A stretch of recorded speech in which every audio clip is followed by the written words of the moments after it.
Today is Wednesday, September 23rd, 2020. Coming up on Roland Martin Unfiltered, the grand jury in Louisville, Kentucky returned a decision on the case of Breonna Taylor.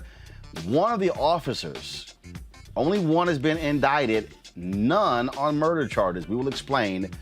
And we've got a legal panel to break it all down. Georgia Republicans appeal a ruling that would extend the deadline for absentee ballots to be accepted. We've seen the same thing happen all across the country. Plus, we'll explain what naked ballots are and how not knowing could affect your vote in the state of Pennsylvania. Felon voting rights activist Desmond Meade will not be able to vote in. He tried to actually get a pardon. He tried to get a pardon from the state of Florida. It did not happen. We'll tell you exactly what took place. It's also National Expungement Week, and activists are working to restore the rights of the disenfranchised. We'll talk with the creator of that movement. Plus, our Black Tech segment this week features a black telecommunications company. Folks, it's a jam-packed show. It's time to bring the funk on Roland Martin Unfiltered. Let's go. He's got it. Whatever the miss, he's on it. Whatever it is, he's got the scoop, the fact, the find.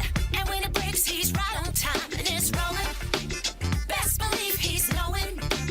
Putting it down from sports to news to politics. With entertainment just for kicks, he's rolling. It's on go, y'all.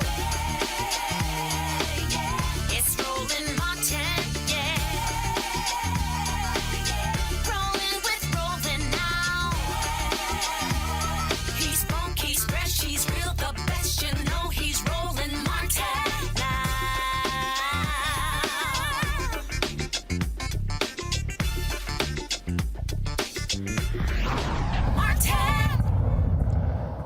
Kentucky Attorney General Daniel Cameron, African-American, held a news conference today where he discussed the lack of indictments, if you will, against the officers who killed Breonna Taylor.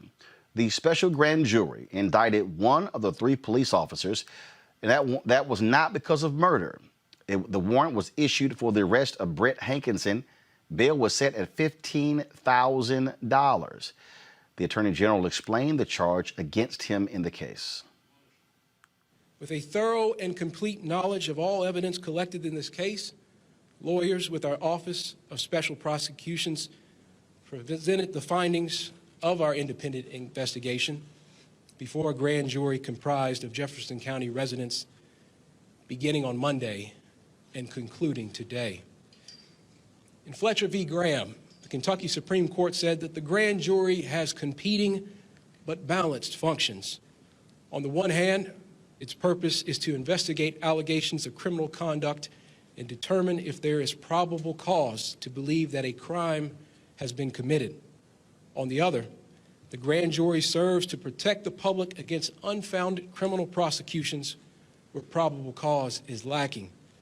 The grand jury is unique in our criminal justice system because it operates independent of the court and the prosecutor.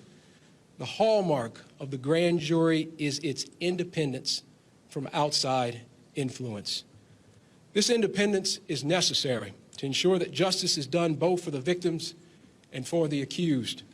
After hearing the evidence from our team of prosecutors, the grand jury voted to return an indictment against Detective Hankinson for 3 counts of wanton endangerment for wantonly placing the 3 individuals in apartment 3 in danger of serious physical injury or death. The charge of wanton endangerment in the first degree is a Class D felony, and if found guilty, the accused can serve up to 5 years for each count. Kentucky law states that a person is guilty of wanton endangerment in the first degree when under circumstances manifesting extreme indifference to the value of human life, he wantonly engages in conduct which creates a substantial danger of death or serious physical injury to another person. My office is prepared to prove these charges at trial. The grand jury found that Jonathan Mattingly and Miles Cosgrove, 2 of the 3 officers who fired their weapons, were justified in their actions. The investigation determined that they did announce themselves as police officers before the shooting. None of the 3 officers faced charges directly over Taylor's death. The governor of Kentucky. He is calling for the evidence to be released.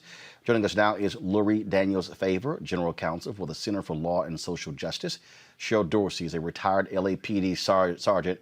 And of course, our panel is Rena Shaw with the Lincoln Project, Women's Coalition, A. Scott Bolden, former chair of the National Bar Association Political Action Committee, Robert Patillo, Executive Director of the Rainbow Push Coalition's Peachtree Street Project.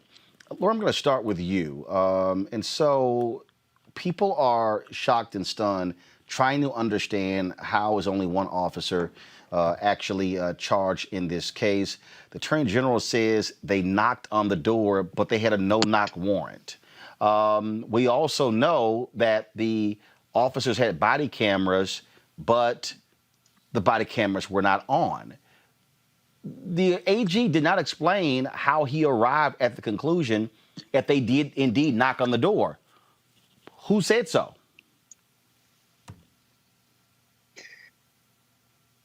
Lori, go ahead. You know, I think this is one of those cases that really reminds us of the quote James Baldwin said, that to be a Negro and to be relatively conscious in this country is to be in a state of almost constant rage. Because the reality is it doesn't line up. We know that there were numerous errors with the police reports, including the fact that they listed Breonna's injuries as none. We know that there are witnesses who say that there was no announcement that the police officers were there. And we're really looking at a case or an outcome where the walls in the apartment that separated Breonna Taylor's apartment from that of her white neighbors, not the black neighbors who lived upstairs, literally got more justice than did Breonna Taylor and her family. And so that really is, it's in line with historical precedent as it pertains to the way that officers are enabled to take black lives. Frankly, how any person who is white with a gun is frankly allowed to take black lives and will typically be able to rely on the law to forgive that sin. And so the fact that there were no officers actually charged with her murder seems to rest on the case that they are asserting that they were responding with fire to the shot that her boyfriend fired at them. And as a result, they were justified in doing so and that their actions were justified. Although I think the weight of the historical record would say otherwise. Cheryl, 18 shots were fired. 6 of them hit Breonna Taylor. The Attorney General said the officers were justified because they had been shot upon. But at what point does the boyfriend of Breonna Taylor, what rights does he have when you're in your apartment, she's laying in the bed, all of a sudden you hear folks busting down the door, he's firing to protect himself. And again, I guess I just sort of arrive at this whole notion, oh yeah, well, they did indeed knock. And so therefore they should have been heard. And then the Attorney General would not even say if he recommended charges, which of course, typically that's what DAs do. Well, we know that they have been dishonest in reporting on this from the very beginning. And so, you know, when police kill us, there's only one version, and that's the one that they tell. Now we're hearing that somehow the boyfriend fired first and the officers were, according to the Attorney General, justified in returning fire. And that's why they were not charged, because there was no unjustified use of force, according to the Attorney General. And listen, he's complicit and has a symbiotic relationship with that agency, and he can present, as he said he did many times, to the grand jury a set of facts that would make them align themselves with his thought process. And so while he's bothered and offended by celebrities and influencers who are speaking out on behalf of Breonna Taylor, I'm equally offended that he would assert he's a black man. He's skinfolk, not kinfolk, and therefore can somehow speak for all of us and say that this was reasonable, but for shots going through a neighbor's apartment building, Hankerson would not have even been charged. And so if that was okay, why then was he fired? And if it was a problem for the boyfriend to defend his girlfriend, Breonna Taylor, why then was he released without charges? It's all mucky, it's all offensive, and I call BS. I'm looking at, Lori, I'm looking at this story, the Louisville Courier-Journal, where one of the attorneys, Jan Waddell, said it's possible, this is their writing, it's possible that, go to my iPad, please. It's possible that no case was ever presented against Mattingly or Cosgrove to the Jefferson County grand jury. He noted that Jefferson Circuit Judge Annie O'Connell announced only that Hankinson was indicted, not that a no true bill had been returned against the other two officers, which is customarily done when a grand jury decides not to charge potential defendants. One of the lawyers here says it's a simple and important question. Were the grand jurors asked to consider charges, including the alleged justification against those two officers, or did the AG remove them from play on his own? Did the grand jury have the opportunity to decide whether the bullets rained upon Breonna Taylor, one of which killed her, were justified? And then this other law professor said, the absence of a no true bill suggests the grand jury never voted on whether to indict Mattingly and Cosgrove. Yeah, I think that's an astute observation, because the reality is the saying that you could indict a ham sandwich means something. And as noted by my colleague, the prosecutor in that case, the one who was in that courtroom, he or she leads the grand jury. They present their version of the facts. They present what it is that they think needs to happen in this particular case. And so the notion that these other officers were not even, the legalities of their actions were not even voted on, it does raise questions as to whether or not the grand jury was actually asked to consider those facts. And because we don't yet know, and because everything else seems so murky, I think we are well within the purview of reasonability to question whether or not they were even asked to do so. The reality is, one of the quotes that we heard from Mr. Cameron was that there was no reason to believe that Hankinson's bullets were the bullets that killed Breonna Taylor. Well, why not? Do we not know whose guns and bullets are connected? Are we not able to rule out that he was the one who actually did cause her death? Were the other officers who shot, were their guns and the bullets that were ejected therefrom, were they evaluated? What was the evidence trail that leads us to believe that it's possible that Hankinson, that his gun was not the one that was responsible for her death? So the fact that we are seeing charges against Hankinson for putting the lives of the white neighbors in apartment 3A in danger, but not even the grandmother and the black neighbors who were upstairs in danger, really begs the question, what was happening in that jury room and when they were deliberating, and who and what angles and from what angles was the evidence actually being presented? Cheryl, really what this points to, and I think this is the reality that people have to understand. You served for years with the LAPD. The reality is the law as it is written, the laws in this country side significantly with police. It is extremely difficult to charge an officer for anything, definitely murder. Exactly, and particularly when you have an attorney general asserting that 16 bullets fired by Mattingly, and it's alleged that there was one report that spoke to the fatal bullet that killed Breonna coming from Mattingly's gun, but he fired 16 rounds, and 16 rounds in and of itself is an excessive use of force. Officers are taught and trained 2 rounds in rapid succession, and then you reassess whether or not a threat even exists. And so we understand, based on his own admission, the AG, that he said the officer's use of force, the 16 shots fired by Mattingly, the 6 shots fired by Cosgrove, were justified. And so there would be no reason to tell the jury anything other than that, or even present an opportunity for them to consider manslaughter or some other lesser charge, because in his mind, it was justified, and that was the way he skewed his presentation to the jury. All right, then. Lori, Cheryl, we certainly appreciate it. Thank you so very much. Thank you. All right, let's bring in our panel. I want to go to you, Scott Bolden. Scott, I've had several attorneys text me saying this is exactly how this was going to go down. The officers were never going to be charged with murder, and that this was the best they could actually get. Your thoughts? Okay, let's level set it for a second. Because what we should have seen was an investigatory grand jury, as opposed to the AG presenting the case 2 or 3 days ago upon their investigation. The AG's investigation could have worked with the grand jury and put it right in, as they found out information, put it in the grand jury and let the people or peers make that discussion. That's the first thing. Second of all, he didn't present, there were 26 shots fired. He didn't present Mattson or Cosgrove because he felt that they were justified in returning fire once they determined that her boyfriend fired first.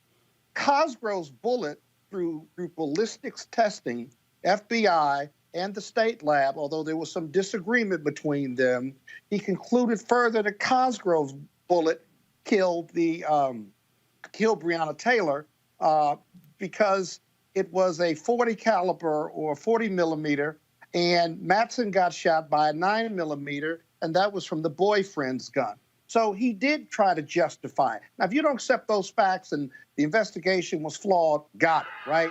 But he laid out a case whereby he could not bring murder charges against anyone because once he determined that Cosgrove and Matson were justified in returning fire, even if the facts and the process and procedures for this no-knock warrant, and by the way, he indicated that it was not a no-knock warrant, he determined that, and he accepted one person out of 10 witnesses or neighbors who heard them announce themselves. The other 9 neighbors never heard it whatsoever. He went with that. That's a choice he made, which is really flawed at many levels. But he went with that to say that they did announce themselves. Now, whether Breonna Taylor and her boyfriend heard them announce themselves, and even if he had a right to defend himself, once he fired, now you're in no man's land, and the police fired back. If the bullet from Cosgrove is the one that killed her, then Hankerson, you're left with Hankerson and his 10 bullets that went all over the place through the window. You're left with him. But if his bullet didn't kill Breonna Taylor, you got to charge him with something. And what they charged him with was wanton reckless endangerment or wanton endangerment. But you couldn't charge Hankerson because Hankerson, according to lab reports, his bullet didn't kill Breonna Taylor. And so you just left with this cluster F. It feels like only civil justice will matter here. Criminal justice, no one's going to be criminally charged for her death. And that's just really a sad and bad determination. But in criminal justice, sometimes you don't get justice. You can only get civil justice that equates to that $12 million the family got. Robert Patillo? I think, frankly, the presentation from the Attorney General was nonsense. Let's understand that that old saying that a prosecutor can indict a ham sandwich is absolutely true. The only time a prosecutor does not get a grand jury indictment is when they don't want to get a grand jury indictment. As a matter of fact, very often when prosecutors do have flaws in the initial indictment, they go back to the grand jury again to make sure that they get an indictment. So this idea that they did not release the information with regard to what was presented, they did not present the no bill which was issued, indicates to me that it was always cooked into the cake that they did not want to indict these officers here.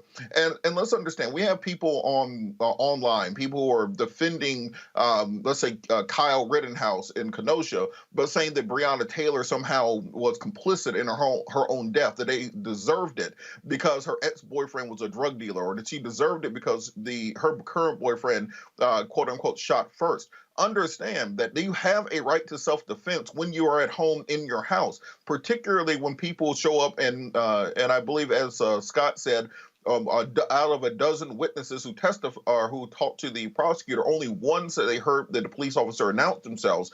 If someone is beating on your door at midnight about to kick in the door, you have the right to defend yourself. You have the right to self-defense. You have castle doctrine. You have stand your ground. So what we're seeing is this continued diminution of the African-American experience in this country, whereas we're expected to exist as second-class citizens. You do not have the same right to self-defense as Kyle had, laying in your bed asleep. You do not have the same right to service a process. They have to kick in your door at midnight. They can't simply serve a search warrant during the daytime like they would anyone else. Think about the way they serve Paul Manafort this way, or they serve Michael Cohen this way, or Roger Stone this way, or they're complaining about police coming to arrest them, let alone kicking in their door at midnight and then killing somebody. So this is an entire indictment upon the system, and the fact that when police unions and police officers are complicit with prosecutors, there's no way to achieve justice on the state or local level. And this is why we need an empowered Justice Department, an empowered Civil Rights Division that will be able to come in and provide justice for these families, because a civil settlement will never be enough. The reason they announced this civil settlement a week or two ago, the reason that they announced that they were instituting a curfew, the reason they announced that there was that they were declaring a state of emergency long before these charges were ever announced, was they knew exactly what was going to happen when they let these guys off, and now we're seeing that plan come to fruition. Rena, you have so many people. Go to my iPad. People are protesting there in. Louisville. Folks are actually they've taken to the streets there. The Kentucky Attorney General, the Kentucky Attorney, excuse me, the Kentucky National Guard. They of course have been alerted. The mayor there announced there was going to be the mayor announced that a curfew is in place as well in Louisville. This is video that was shot earlier. Right now, this is live video that's taking place there in Louisville as well. People want answers. They're demanding justice. But another example, they're not going to get it. Well, number one, I want to say to Breonna Taylor in heaven, you deserve better, sister. You deserve so, so much better. And I'm sorry the system failed you. I am sorry that justice has not been given to you. I mean, it already took long enough, Roland. It took long enough for us to recognize what her death was. And the reality is that this country does not recognize Black and brown lives the way they recognize white lives. And this is the most perfect example. This is a woman that served her community. She was an EMT. Imagine if she was a white woman. This is what I see the disparity to be, is that justice seems to exist only for certain colored young women. Now, I have a sister, the exact same complexion as Breonna Taylor, who works in Kentucky. She's a phlebotomist. She's a healthcare worker, just like Breonna Taylor. If she was gunned down in her own home, what would justice be like for her? It would evade her as well. And that is what shocks me in 2020 America, is because we operate in the societal pact. We have a societal contract. We subscribe to it, but guess what? Many members of law enforcement do not give us that same degree of respect. And it's rich of the right wing to come at us with this narrative that they believe that they can work for all of us. No way. Give me more examples. You'll unearth so many beyond Breonna Taylor, and you'll see that justice has evaded Black and brown girls for so long. We do so much better for white girls that go missing from the South than we do for a young woman like Breonna Taylor that was dying in her hallway. It takes me to something even different. Look, we got great legal takes just now from my friends. This panel was incredible in giving the legal takes of what this means for one officer to suffer the consequences, as he should. If this was a white girl, first of all, the standard of beauty is all messed up in this country. She wouldn't have been dying in the hallway of her apartment the way Breonna Taylor was. She wouldn't have been judged for the man that she was laying next to. She would have been dealt with differently.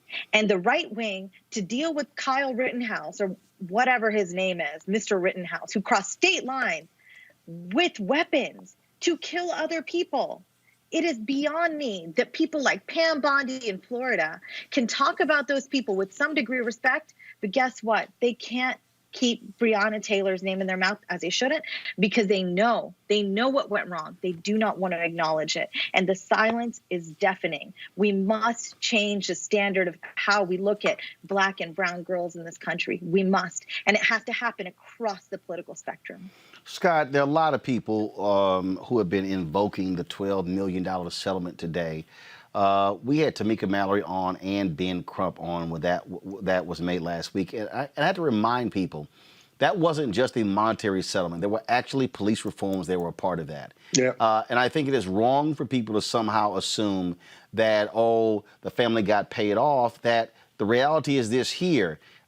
In most of these cases, and we would say most, cops are not indicted, but we cannot ignore those reforms that were part of the settlement. I totally get folks wanted to see these cops charged, but we can't act as if that also didn't happen. Yeah, you're absolutely right. Ben and I talk about that all the time, that the civil justice piece is part of trying to have the justice system work. And you can't ignore that $12 million. The problem with $12 million is that that's taxpayer dollars. Why are we paying for police misfortune or why are we paying for police bad conduct? Our tax dollars, why don't we take their pensions or do something where they have to pay indirectly? It's still our money. But what bothers you most about this case and what's troubling about the lack of criminal justice is this, and the AG did not deal with this. That murder scene was a cluster F. The boyfriend used shot one time a 9mm. The police returned fire with 26 rounds. Well, so supposedly, 26 rounds. well, supposedly the shot that was fired hit one of the officers in his femoral artery, and then they said, no, I'm just simply stating that they said Okay. that they saw that, and that gave them reason to fire 18 shots. Well, a total of 26. The boyfriend shot one time and hit the police officer in the thigh. Do you know what that murder scene looked like? Now, maybe you've never been to one, but I've been there several as a homicide prosecutor in New York. That murder scene was a mess. And then the police start comparing notes and getting their stories right.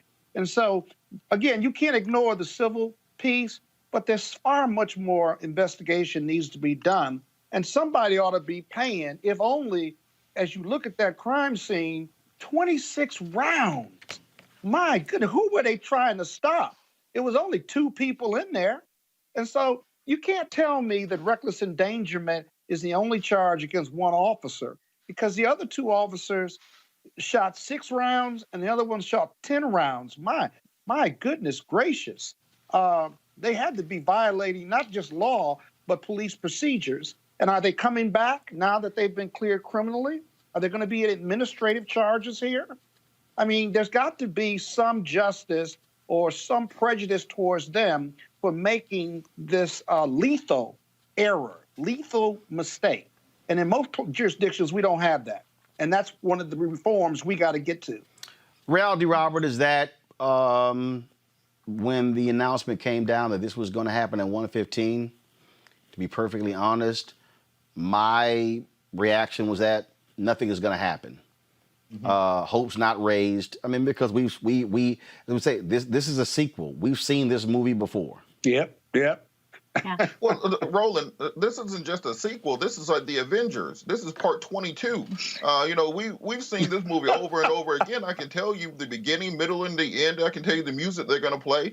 It's completely predictable. This is a 400-year-long movie that we've seen in this country, because it's the idea that African Americans remain till this day 3/5 of a human being. That regardless of the Civil Rights Acts and the Voting Rights Act and emancipation and everything else, that may have got us from 3/5 to 4/5 of a human being, but we damn sure ain't being seen as 5/5 of a human being like everyone else. And as long as we are expected to subside as second-class citizens, the idea that if you fire one shot to defend yourself, that you can be responded to with 26 shots by government agents, well, that just tells me that if I'm ever in that situation again, I better fire more than one shot, because I'd rather be judged by 12 than carried by 6, and I'll figure it out later on. So unless we are going to create a situation where African Americans can depend on the system, you cannot be mad when they are in when they're put in a position where they do not care about the system. You can't be mad when you're expected to comport yourself, as was said earlier, to the social contract, when you're seeing a Hobbesian, brutish state of nature in your own communities. And I to this idea that we keep hearing, where they criticize folks for looting, criticize people from rioting, criticize people for social unrest and the social justice activities. The point is that nothing has been done. You can go back to the killing of George Floyd. No new laws on the books to stop that from happening again. You can go back to Trayvon Martin. You can go back to Amadou Diallo. You can go back to Rodney King. You can go back to Emmett Till. Many of these same laws are still on the books. And until and unless we have a nation which is ready to face down the fact that we still have a medieval system of policing in this country, instead of a 21st century system of policing, particularly for Black and brown communities, we're going to continue to see this done. And I think it has to be our political agenda going into November, that whoever we vote for, and remember the president is the only thing on the ballot. You have state and local races up and down on the ballot. AGs are elected, district attorneys are elected, mayors are elected, county commissions and city councils are elected, the people who hire the police chief are elected. We have to make sure that as part of our agenda items that that our vote is a vote to end racial killings in this country. Breonna, the reality is what you're dealing with one party, Republicans, that are very much law and order. They embrace them. Police unions are endorsing Donald Trump. He says, frankly, that they are being they're being stopped from policing the way they should be policed. He's calling for them to be able to beat the hell out of people, to do more. That's what we're faced with. We're not a situation where you have two presidential candidates calling for police reforms. You've got one who says, let them just run rampant, forget police consent decrees, no real civil rights investigations, and then you have Joe Biden, who is calling for police reform. That's what we're faced with right now.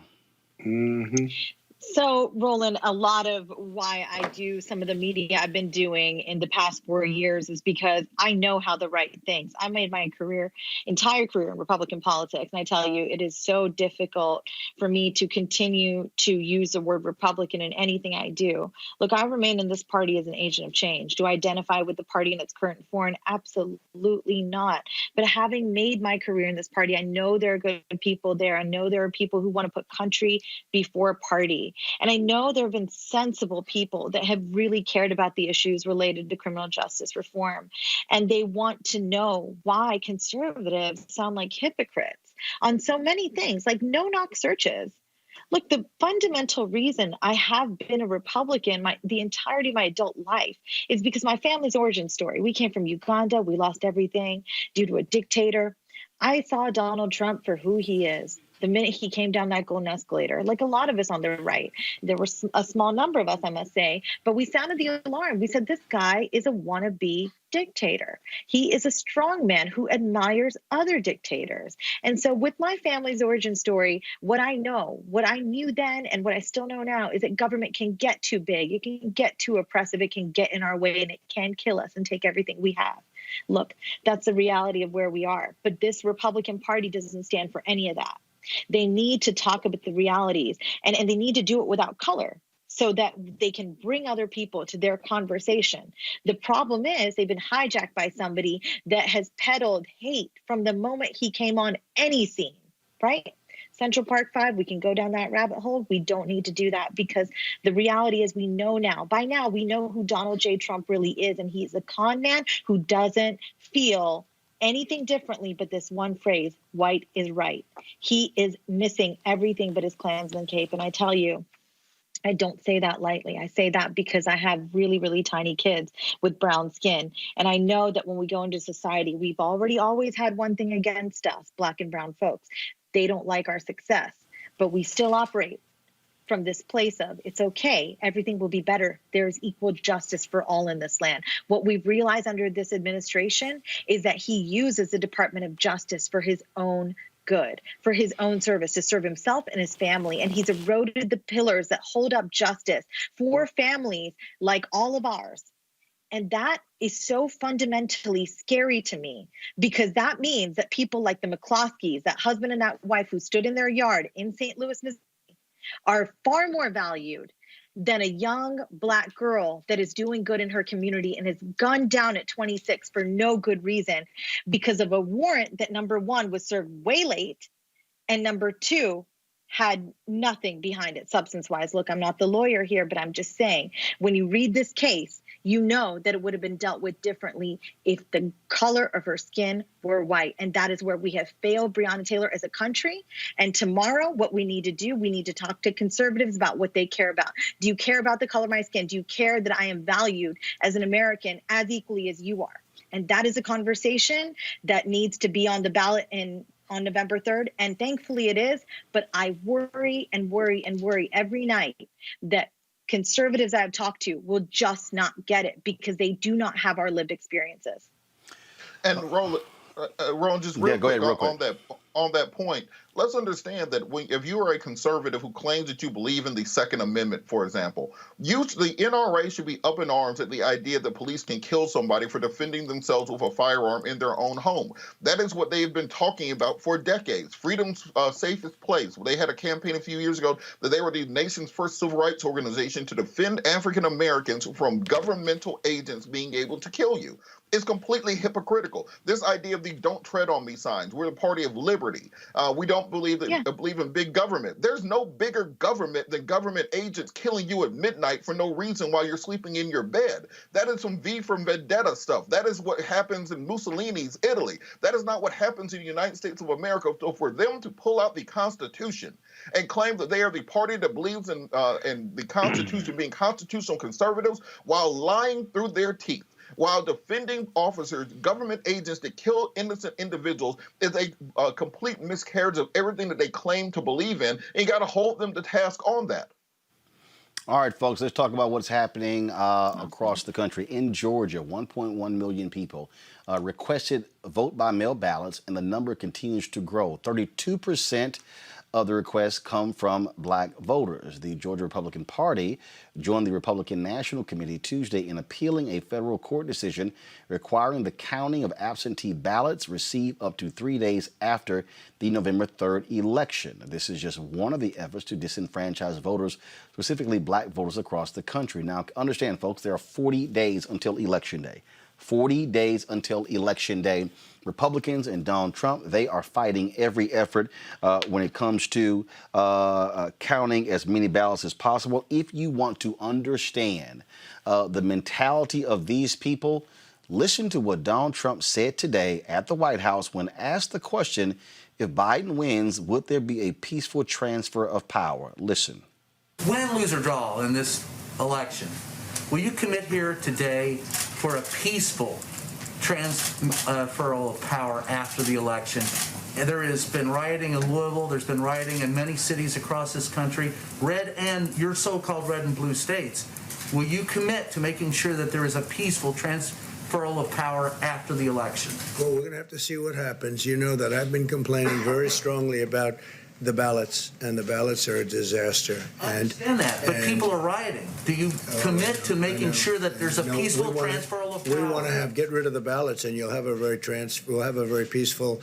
There won't be a transfer, frankly. There'll be a continuation. The ballots are out of control. You know it. And you know who knows it better than anybody else? The Democrats know it better than anybody else. Go ahead. What you're dealing with is, again, you're dealing with a thug here. The folks at The Atlantic dropped a story today that laid out exactly what it is that Republicans are trying to do. What they're doing right now is they are working. The Trump campaign is working with lawyers in the various states where they want to challenge. They're planting the seeds. This is the headline in The Atlantic, the election that could break America. And what they're trying to do in this story here, okay, and this is what the lead says. There is a cohort of close observers of our presidential election, scholars and lawyers and political strategists who find themselves in the uneasy position of intelligence analysts in the months before 9/11. And it goes on and on and on. What it lays out in this article is that what Republicans are trying to do is that if it is close in states, what they will then do is say, forget this, forget the counting, it's going on too long, we're going to declare that we know what the will of the voters are and choose the electors ourselves. Now, let me take you back to 2000. Folks, you have to remember, in Florida actually exposed for people the first time an understanding of the Constitution. First, there is no affirmative right to vote in the United States Constitution. When you hear people say voting is a right, that's simply not true. There is nothing in the Constitution that affirms that every voter has a right to vote. Because of amendments, it does say you cannot prevent folks from voting because of race or gender. So what people didn't realize was that when looking at the laws, the way this country was set up, I keep telling y'all beforehand, this is why civics is important. The country was set up for white men who own land to control the nation. So state legislatures actually have the power to choose electors. The Electoral College was a slavery compromise. And so they wanted to be able to control who became president. So what Donald Trump is doing is they are trying to work with Republican legislatures to say that if it's close in several states, that these legislatures will simply say enough is enough, and we are going to choose the electors from the state, and we are going to discern what the voters actually wanted to happen. That's what is going on. This arena is what people really need to be paying attention to, because Donald Trump has no problem, and the Republican Party has no problem with thrusting America into a constitutional crisis, because it is their desire to hold on to power regardless of what happens. You know, I've got a slight smile on my face because I know what's really at play here, right? And it's they want that crisis so they can litigate their way out of it. They can use these courts through which Donald Trump has got his people in. Okay, look, there's so many examples. Just look at the past 4 years, but particularly look at the past 4 months. There's so many good cases that tell us that these are Donald Trump's judges. It was always about the judges' role. And this is always what it's been about in electing this, two-time philandering fool. He's a fraudster. He's, a schmuck who basically has gotten so good at conning folks. And this is how he's doing it. He's using the courts to get his way. So yes, Republicans want that constitutional crisis. They thump the Constitution, but they do what they wish will. They would do what they will with it. And their wish essentially is to disenfranchise voters who look like us. They do not want us to have what they have. This is about a tale of two Americas. I've said it over and over again these past few years. There is not one America in which we are equal to white people. And this is extremely difficult for me to say as a conservative coming up in this career. And I've always held myself at the same standard, but what I've seen in what Donald Trump has done in using our judiciary for his gains, I have seen very clearly that many a conservative is okay with that if it means that they go untouched, if their lives are unimpacted. So therefore, if the lives of others are impacted, okay. That's a casualty. But we will litigate this the way we want so that we will get the justices that we want. That's what it's always been about. I realize that sounds like a very elementary argument. I'm making an overly simplistic, perhaps, analysis of the situation. But it's very, very important that we talk to our friends and family who may even think that he is not the threat to the Constitution that he is. It's very, very important that we speak to them in simple terms about it. This is a constitutional crisis that they are welcoming. Scott, I'm reading this here. This is from the Atlantic piece. The worst case, however, is not that Trump rejects the election outcome. The worst case is that he uses his power to prevent a decisive outcome against him.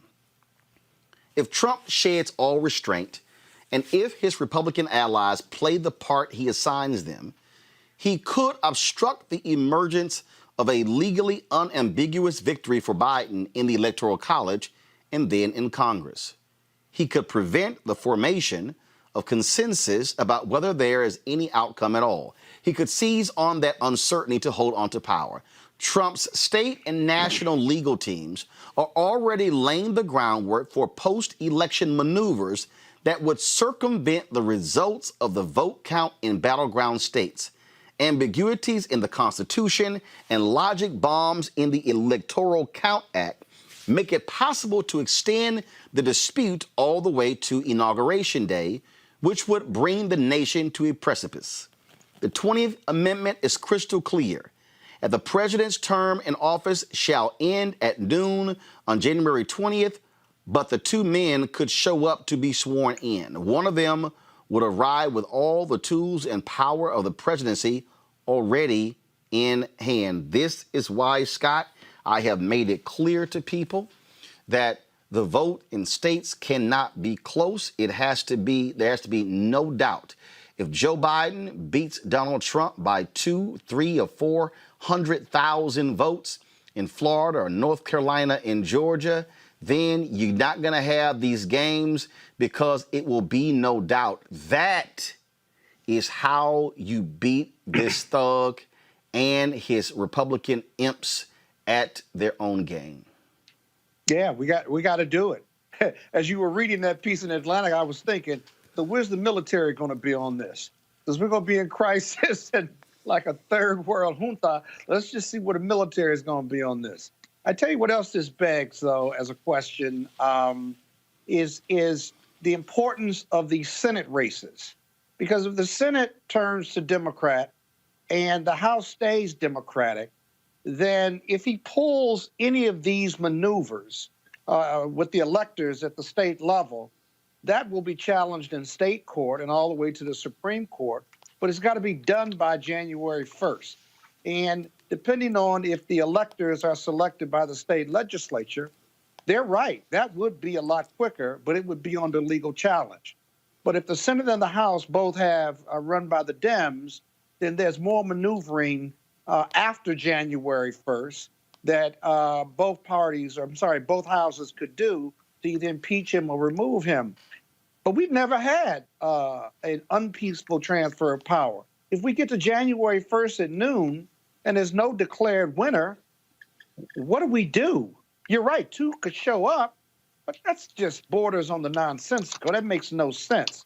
And so the Democrats have to be as prepared as the Republicans are in laying this groundwork.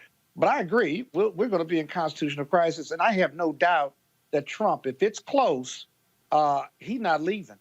Or we're going to have to throw him out or impeach him again. What we are seeing, Robert, we're seeing again Trump and the Republicans try to use all these tactics. They are suing folks in Pennsylvania, suing folks in Georgia.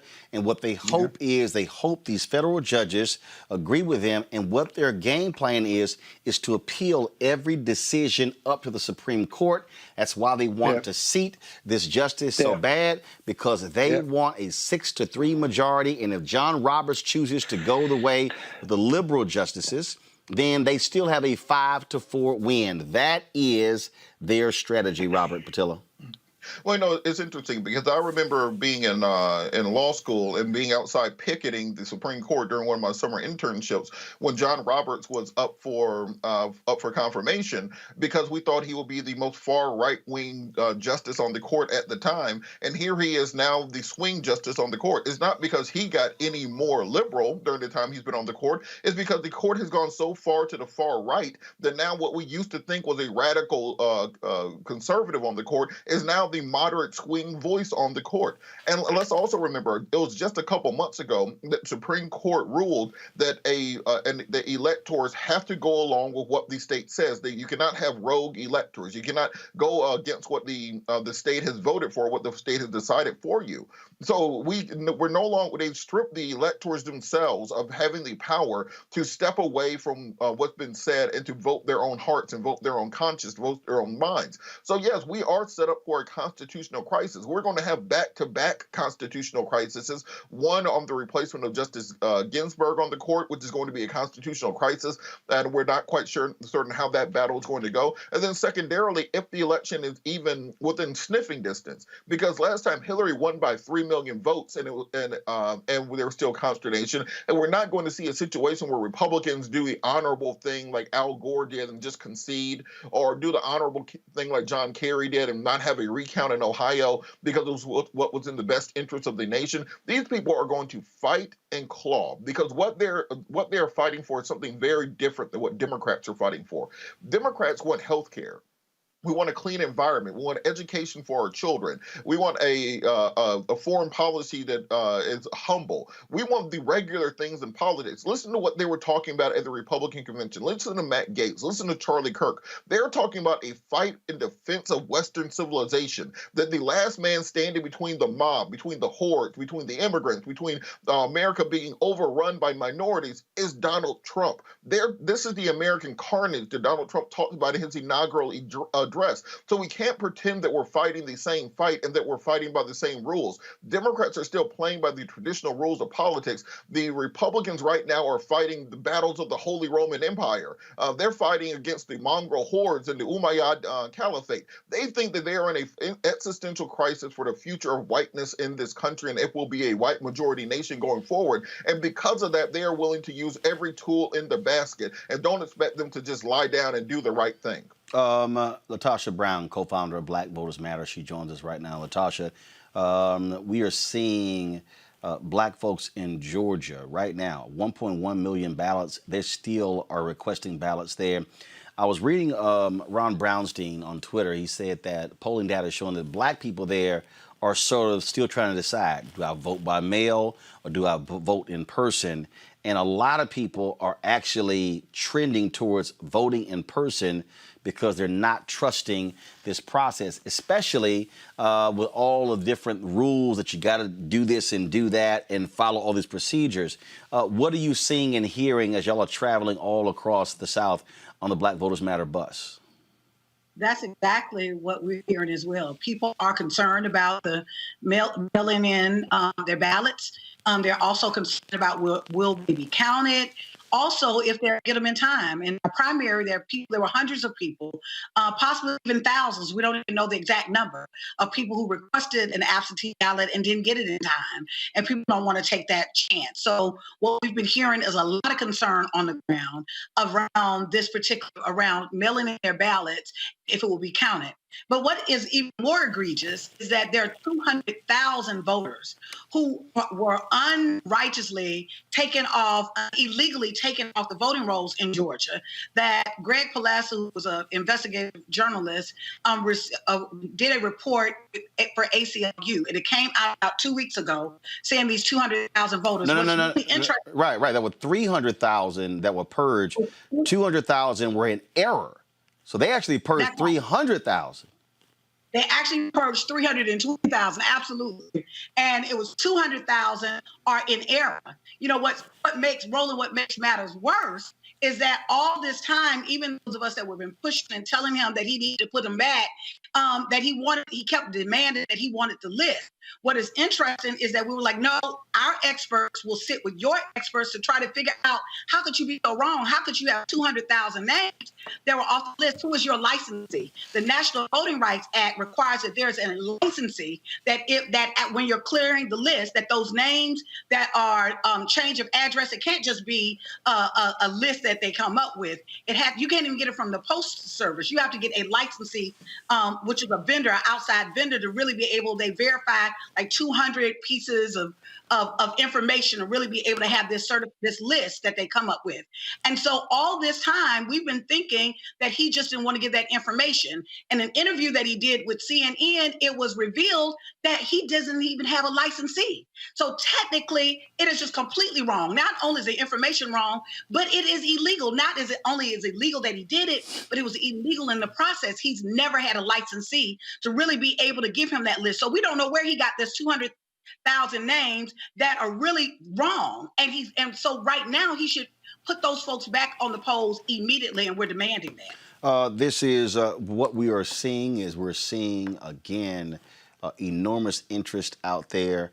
I was looking at a piece from Perry Bacon, and in his particular piece, he talked about young voters and how young black voters and older black voters view Trump and the Democratic Party very interesting in a different way.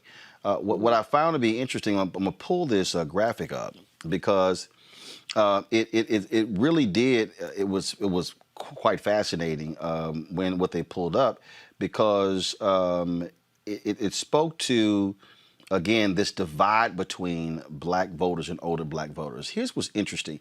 This was a 538 poll that was done. Go to my iPad, please. Position: Trump is racist. 18 to 29, 79% of blacks say yes.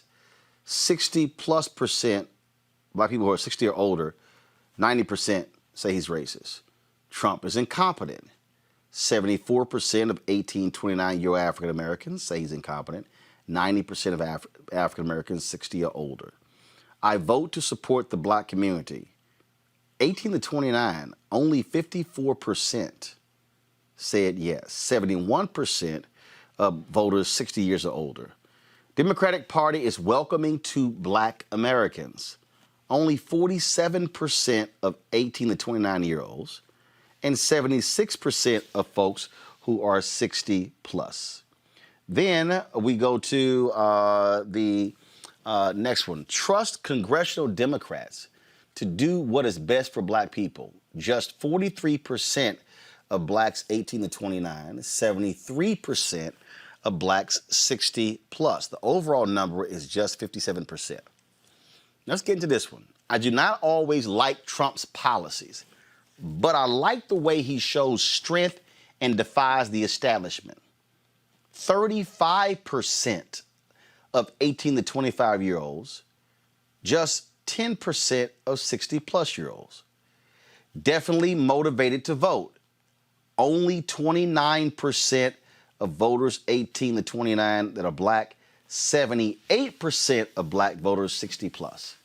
Trust congressional Republicans to do what is best for black people. 29% of black voters 18-29, just 8% of voters 60 plus. And the last one, GOP is actually, there's two. GOP is welcoming to black Americans. 28% of black voters 18-29 say yes. Just 7% of black voters are 60 plus. And the last one, I don't vote because it doesn't make a difference. 21% of black voters 18-29, 2% of black voters 60 plus, overall 14%. What do you make of this, Latasha? You know, it's interesting. I actually can see it. You know, I think there's a couple of things. There are three things as you were, it's on one hand, it's shocking. And I want to be like, what? You know, but on the other hand, you know, if I'm in my political scientist hat, you know, some of it makes sense to me. One, when I look at the numbers around how they identify with the party, that makes sense to me. When you look at in terms of party loyalty for young people in that age, whether it's Democrat or Republican, they do not have the same sense. That has been for a number of years. They do not have the same attachment to political parties as their predecessors.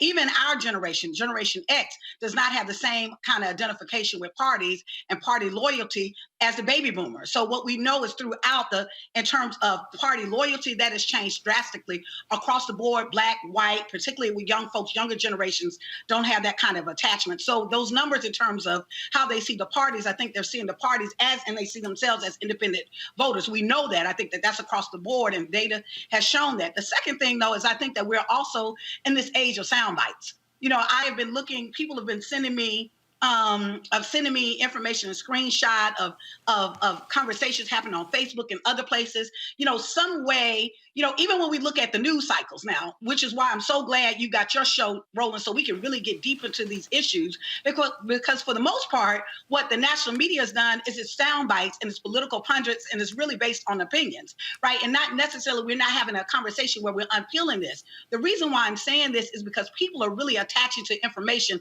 based on sound bites, not necessarily an analysis about understanding the context of some of the politics and the political landscape. A case in point of that is some of the messages that I've been receiving are messages in these groups, you know, where people are saying, well, Trump is good for the economy. You know, the truth of the matter is, we had a conversation, Cliff Albright and I had a meeting with a political economist just the other day who talked about 91% of Americans have not done better, but actually done worse after Trump, if you factor in inflation. 9% of Americans have done very, very, very well, right? And so when you're talking about who's done well with people being employed, because I have to remind folks that employment, if you're measuring the economy about us being employed, that's different from measuring the economy and how well the economy is doing based on how well people are doing. People may be working, but oftentimes people are working and are underpaid or don't even make enough money to take care of their jobs, take care of their livelihood. The bottom line is I think that there's one element around sound bites, how we're grabbing hold to this notion, even in the economy piece. We can just go from COVID-19 that 80% of Black businesses didn't get any of the stimulus money. So how are we going around saying that Trump is good for Black business? How are we saying there is right now is projected that 50% of small Black businesses will not make it to the end of the year because of COVID-19. I haven't heard him say anything about, and I haven't seen any money of a special stimulus on making sure that we get resources. So the bottom line is there's sound bites that I think that people are grabbing hold to, whether it's on Twitter or Facebook, that I keep seeing over and over and over again, that there literally is making some impact in our community. There are commercials running right now. I got a phone call 2 days ago from an advocate in the state of Florida who advocates who really is working in the space around felony reenfranchisement and some other issues. And he said that he heard these commercials. He keeps hearing these commercials in Florida to the point where he was like, you know, if I didn't know any better, I would want to vote for Trump. Because Trump, in terms of integrity, he will say whatever he needs to say to do whatever he needs to do so he can maintain power. And so there are these sound bites out there that he's better for the economy, that he is doing good it's good for Black folks, and that he's about his business. And then the third and the final point that I think when I'm listening to some of the numbers that you're talking about, you know, I think part of it is a reframing of power. That when we're looking at, that's why Black voters matter. When we're talking to folks, we're not just talking about voting and participation. We're talking about power. There is an element in this country that actually has aligned themselves to really believe that this dominant bully leadership that's a form of legitimate power. And we're accepting of that because there's something about this country, that's quite frankly, that is a value of it that likes to be the bully. You like to be the biggest and the baddest and whoever I can bully. And so there's a certain kind of personality that Trump has a certain level of charisma. He comes off like the big, strong leader, and there's some kind of attraction, I do think, but there's a segment of population. No, I mean, we've actually seen that. I want to bring in Rena, Robert, and Scott on this. And to that particular point, Rena, we have seen that there are people who are appealed by the John Wayne attitude of Donald Trump, and especially Black men. And what you find here, because in fact I saw, so Trump apparently is going to be going to Atlanta on Friday to talk about Black economics at this event. Paris Denard, Pastor Daryl, Scott, Diamond and Silk. Oh my God, that minstrel show. And again, what they're trying to say is, oh, he has been unbelievable, yet he keeps touting, oh, before COVID, this was the Black unemployment rate. The reality is the Black unemployment rate right now is double than what it was when he came, when he was inaugurated. It's double, okay? The Black home ownership rate dropped. The number of Black businesses that have closed, significant number. So he's actually just lying. But it's like, but people are falling for the okie doke. Oh my God, he's so wonderful, he's so great. And again, they're hammering that, and they want to see those numbers. And what they want to do, and he said in 2016, Rena, he's basically said, Black people, don't vote. And he thanked them. He thanked them for not voting, saying, y'all help me become president. Go ahead. You think he didn't see what happened with Doug Jones down south? He's scared. Internally, this man knows that he hasn't done anything for Black America, and he's scared that Black people will turn out to do the right thing, which is vote against him, right? Because they know when they are being gaslit. Black people know when they're being gaslit. Because look, generations, history, we can speak to how people of color have been treated in this country. And when you talk about Black and Indigenous folks, and then people of color like myself, there has not been a fair America under Donald Trump's folks, because the whole sentiment has been that there are good people on both sides. Those are his exact words, right? So when we look to the future, what do we see? A whole lot of gaslighting. This is the gaslighter in chief. He thinks if he says it in a certain way and he says it enough times, then it's truth. And look, Latasha she made incredible points about just the short attention span we have here and how the news is given to us and absorbed in those who are in my age range. Let's be honest. You know, I'm a young mom in my mid-30s. You know, we absorb things in sound bites because that's how it's been given to us. And so we become accustomed to that. And then we think that is truth. And so in my study of the American presidency, I've had a great interest in it in the past decade, especially. I've worked 2 U.S. presidential campaigns, one of those being an independent and another of those a very long shot Quixotic Republican campaign. And in traveling the country, I have seen some truths. And one of the biggest truths is that we wrongly conflate the success of a president with the success of an economy. And that is just one thing that I have tried to hammer in people's minds this election more than any other time. I have said these are Obama-era policies, actually, that Trump was gifted this beautiful economy. Well, first of all, also he was gifted the economy. He was gifted all his money, which came from his dad. He's a failed businessman. But somebody said something to me today, Robert. They said you have a generation of people who grew up where it's all about money and power. It's about houses. It's about cars. It's about wealth, which means that you're smart and you're great. And Donald Trump falls right in line with that theory. So when he touts, all these rappers who love hanging around him and name dropping his name, that is now currency at the ballot box. Agree or disagree? I agree, and I think the Trump style is something that that in private you'll hear a lot of, particularly African American men, as you said that they're a fan of. That they like the "I don't give a what" attitude about everything. But I do think we have to take this trip to Atlanta. I'm your resident Atlantan here. We have to take this into consideration because Republicans don't come to Georgia 40 days before the election. You only come to a state and make a presidential visit to swing states. That's why you see Trump in Michigan. That's why you see them in Florida and Ohio. You don't come to Florida unless your internal polling data is showing you that you are at risk. Remember, we have 2 Senate seats up for grabs here. We have Pastor Warnock, who's my pastor at Ebenezer, even though I've been going to Bedside Baptist recently.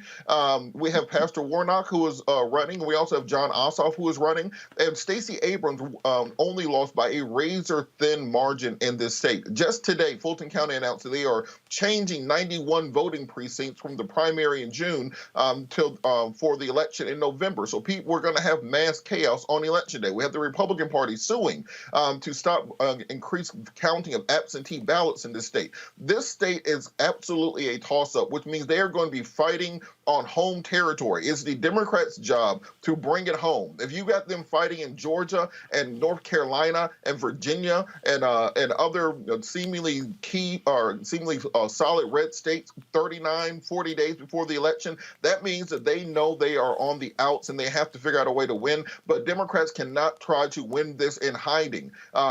Still, Donald Trump dominates the news cycle every single day. They dominate the policy discussions. The country spends every week following whatever this week's scandal is and forgetting about what the last one is. Democrats have to focus their fire and ensure that they're getting that messaging across, because just like in boxing, the tie goes to the aggressor, and Donald Trump is being the aggressor right now.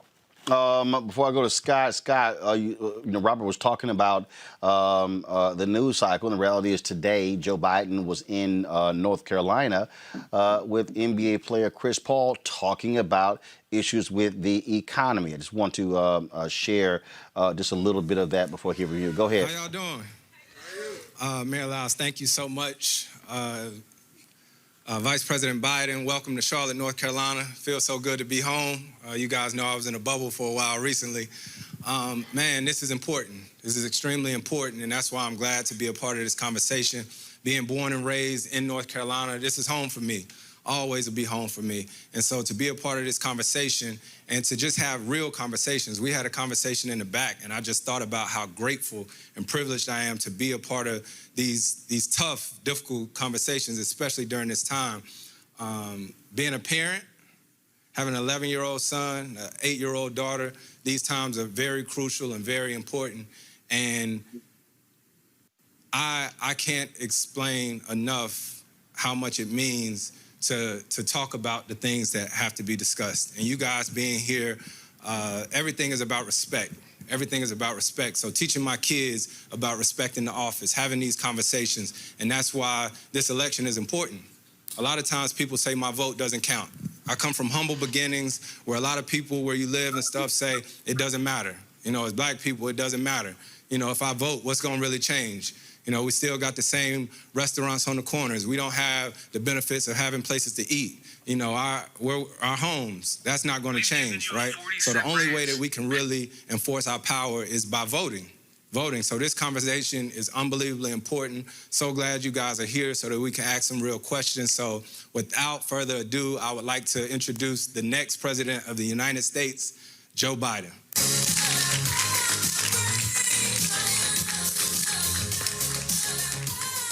All right, folks, we're gonna stream that later. I want to go to Scott again. This is about having a message that speaks directly to people. And again, Trump wants to say for black people, oh, everything has been great and wonderful and rosy. He lied in that town hall with George Stephanopoulos, saying every category black people have been doing so much better under him. Well, the message we need to be tailored to black men, because notwithstanding that 20 or 30% of young black people who see something positive in Donald Trump, that's shocking to me. But the message to black men to vote, because I got to tell you, it's more than that machoism with black men and how they voted for Donald Trump or how they see him. It's that anti-immigration message. It really is. I've had more men come up to me in airports and even in my own building when we were in that building, who said to me the following: I voted for Donald Trump. I lost my job to some illegal immigrants. That's why I'm pushing a mop. And nobody on the Democratic Party is speaking to me in my job loss. And I said, well, what about his racism? He's a racist. They say, yeah, Scott, I've been called the N-word before. Let that sink in for a minute, Roland, because we're right about all this, and all of us are analysts, and we're all playing inside baseball. But the guy and the people that come up to me and say that are frontline voters. I'm not going to call them dumb or uninformed. They're just frontline voters. And that's the messaging that they're getting. And they vote on that messaging that they're getting. The Democrats need to talk about black men. We know the story of black women. We need to keep that message going. But we need that 10 to 15% that the Republicans are projecting that they're going to get from black men. We need to do something about that. Because when you say all hands on deck and we need to win big in all of these states, that 10 to 15%, even if it's false, we know Trump underpolls. He underpolls with black men too, because you hear them talk about that all the time. But we got to do something and give something in our messaging to black men to make sure they come out and vote. Because the negative messaging or the lies they're being told, there are a lot of black men who listen to that nonsense. And you've got to get under those numbers and explain why that doesn't make the sense. It's too hard for some people or most people to really understand the lies he tells. That's why the soundbite comes in. I want to go, right? I mean, Latasha, I want to bring you in. Look, you've been out there, and I remember you had posted something on Twitter when you even had some family members yourselves who you said you had to take a nap when you found out a couple of black men in your family had voted for Trump. Yeah, I did. You know, it's interesting. Now, I'll be honest. I've not heard the issue around immigrants. I've actually. It goes back. That goes back. I'll be honest with you. That goes back when I had my radio show in Chicago on WVON Radio. That goes back to 2006. I've heard that point Scott has made for the last 14 years. But go ahead, Latasha. No, I agree. I've heard that before. I've not heard that as the core issue this time. As we've been going on the ground, that's not what I've been hearing. I'm not saying it's not there. What I have been hearing is around criminal justice. There's a residue of the conversation around immigration, but I've not heard that as a predominant issue with the men that we've been talking to.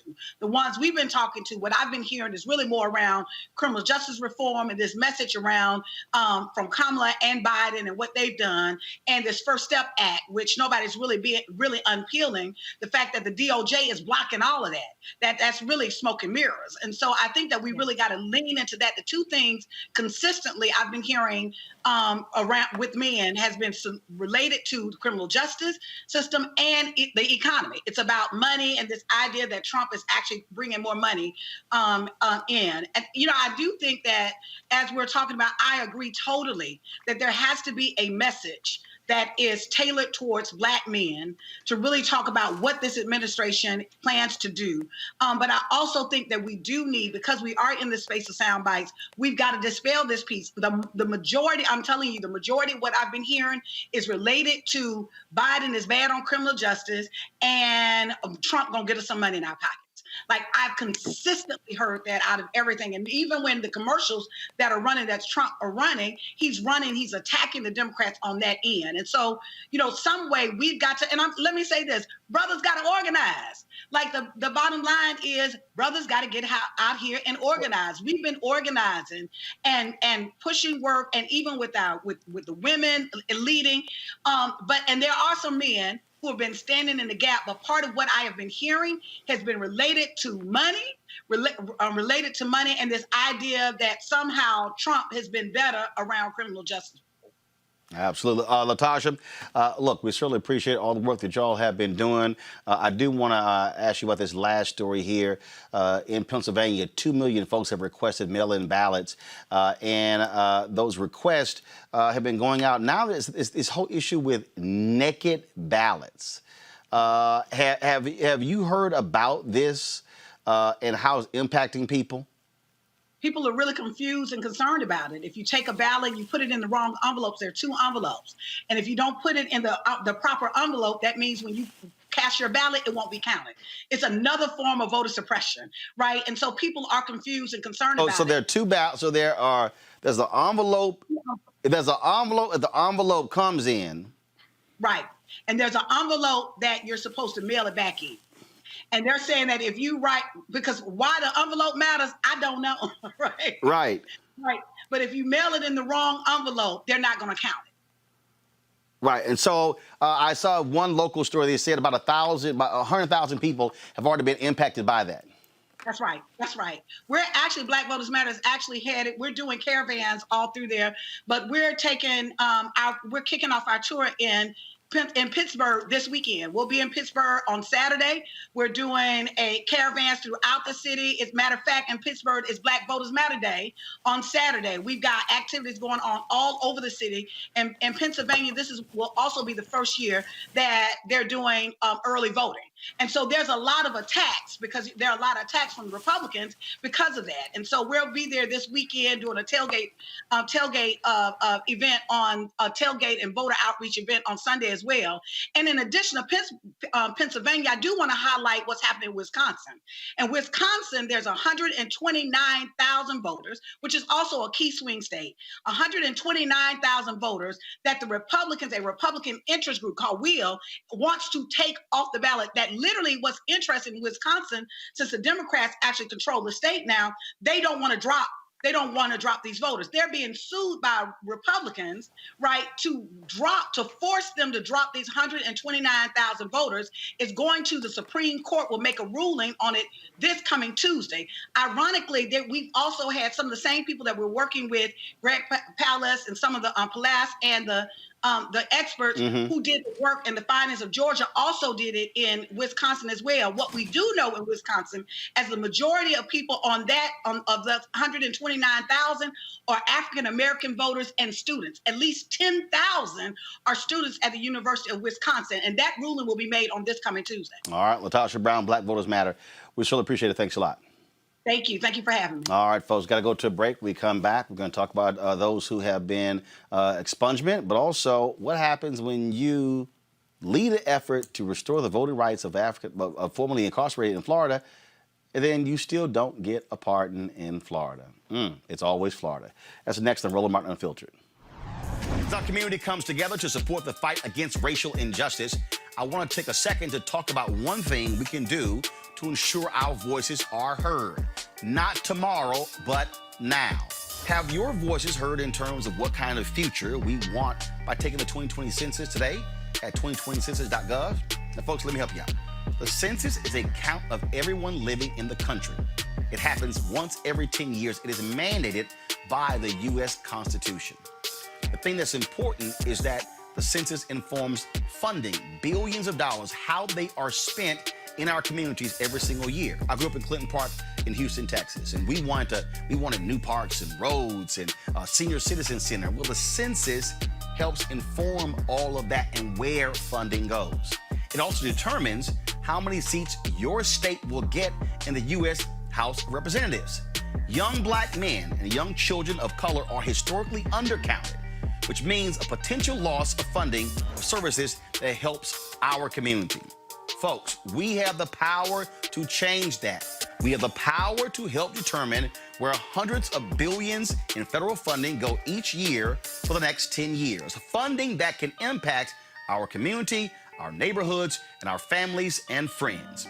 Folks, responses are 100% confidential and can't be shared with your landlord, law enforcement, or any government agency. So please, take the 2020 census today. Shape your future. Start at 2020census.gov. You cannot fulfill your life if you're not willing to engage in the tactics and strategies that makes your own life grow and helps you to build the community in which you want to live. Voting is a singular method for a people locally and regionally to govern themselves. Hi, I'm Vivian Green. Hi, I'm Wendell Pierce, actor and author of The Wind in the Reeds. Hey, yo, Peace World, what's going on? It's the Love King of R&B, Raheem Devon, and you're watching Roland Martin, Unfiltered.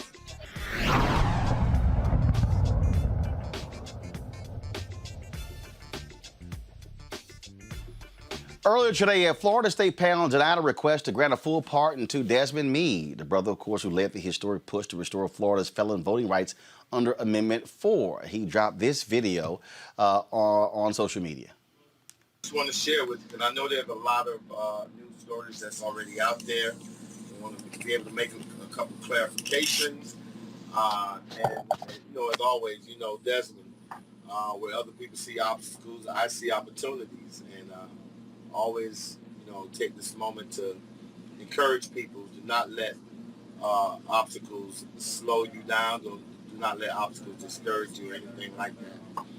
Glad to see my family watching. I see a lot of folks chiming in right now. And matter of fact, I think, let me go ahead and get started, man. You know, so today I went before the governor and the clemency board, asking them to grant me a pardon. I put in the application, had my hearing, and had the investigation. The state did a very thorough investigation for months, and then finally they went ahead and they called me up for a hearing. Last week I was notified, and there you go, right there. There we go. Last week I got my team here because I'm on so many different things. You gotta go that way a little bit more. There you go. Anyway, yep. So today I was appeared before the governor, asking for a pardon, and it said something about trying to reconnect. Right there. You connected here. On yours. You connected here. Okay.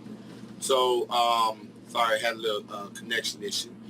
And after a series of questions and my wife, she also made some comments as well in support of my efforts, the governor and cabinet decided that they were going to defer making a decision on granting me a pardon. We're going to take it under consideration and take it up at a later date. This was very disappointing. You know, I remember when I was sitting in the clemency room and hearing the governor, you know, actually say that, you know, this hearing is about what you've done since, you know, you've made your transgressions, and they want to look at what you've done. And, you know, I thought I laid it out. You know, I mean, for me, you know, and I told them, listen, you know, the person that's in front of you today is not that person that came, that, you know, from years, over 20 years ago, that was in the dark place. That this is a person, the one that's in front of you right now, the person that overcame homelessness and and drug addiction, and was able to graduate law school, was able to really just dedicate my life to giving back and fighting for returning citizens, fighting for the homeless, actually fighting for every Floridian, and so that we could live in not only a better community, but a better state. I highlighted some of the things that I've done, but even after, laying out how I was named Floridian of the Year and Central Floridian of the Year and Time Magazine 100 most influential person in the world, that still did not appear to be enough for the governor and the cabinet to say yes. Desmond, we see you have changed your life around. We've seen that you have dedicated your life to giving back to the community, and therefore we're going to grant you a pardon. They didn't do that. One misconception, because I know that there have been news reports out there, because of Amendment 4, I can still vote, even though they have not granted me a pardon, even though they haven't restored my civil rights. I can still vote because of Amendment 4. And so I think that today's clemency hearing and the governor and his cabinet refusal to immediately grant me a pardon, I think that is so indicative of why we started Amendment 4 in the first place, right? We started Amendment 4 in the first place because we knew that Florida clemency system was broken. We knew that, right? We knew that the decision to restore civil rights was pure arbitrary decision, and that it was something problematic when you have 4 politicians deciding whether or not your average citizen is able to move on with their lives and be able to participate in democracy. And we've seen a clemency system where over 100,000 people were able to get their rights restored in 4 years, and you've seen a clemency system where in 8 years less than 5,000 people was able to get their rights restored. I went up there with my brother Neil Bowes, and he went before me, and thank God, I want to celebrate, man. Neil Bowes got his civil rights restored, right? We've been in on these out in the community doing that work for quite some time, and I'm so happy for him.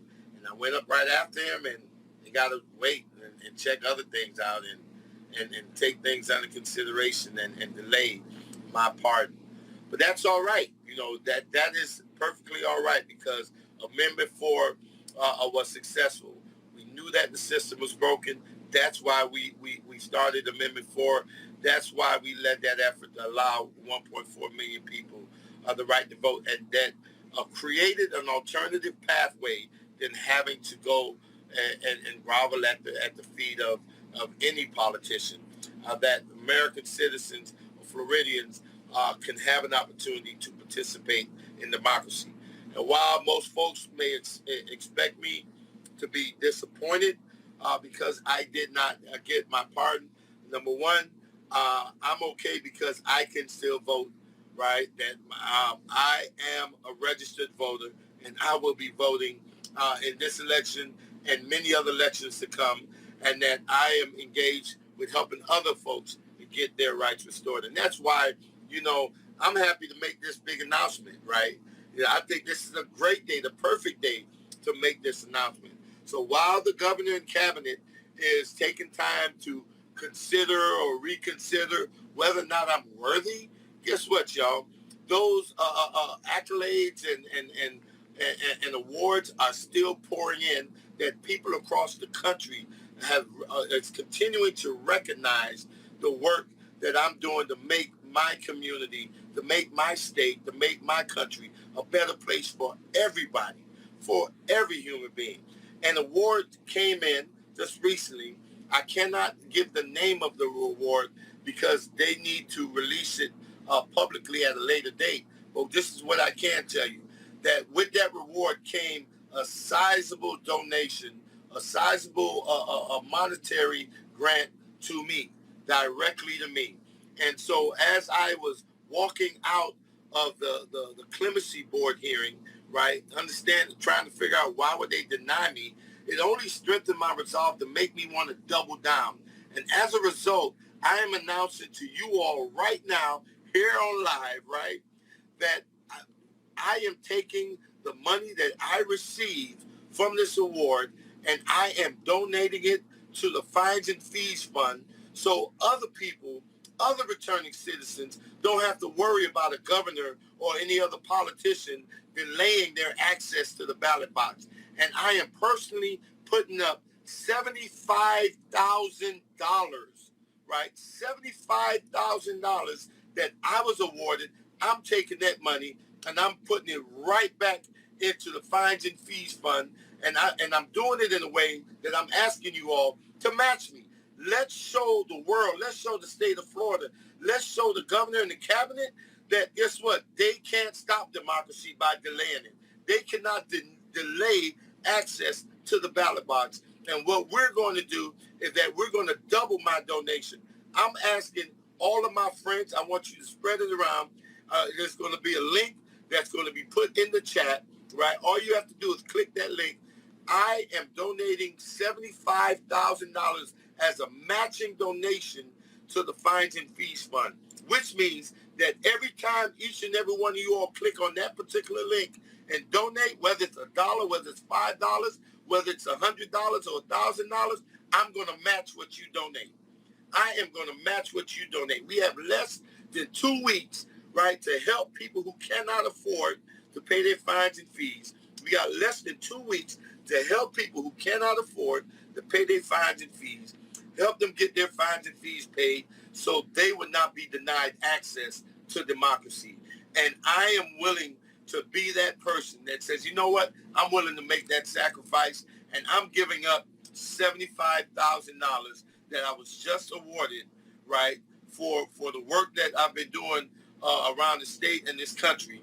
I'm donating those $75,000 right now to the fines and fees as a matching donation, which means that I need you all to help make my $75,000 $150 that's going to go to someone who has been waiting for so long to be a part of democracy, right? I am fortunate that in spite of the delay in the decision of whether or not to grant me a pardon, that I am still able to vote, that I'm still able to have my voice heard, that I'm still able to make a difference in the direction that my country is headed, right? And I am proud to be a registered voter, and I want other people to feel what it feels like to walk into that voting booth and to be able to cast that ballot, understanding that they're walking in to a sacred place, committing a sacred act, right? And how treasured that vote is. It says that I am a human being, that I am an American citizen, and my voice counts. So I'm asking you all,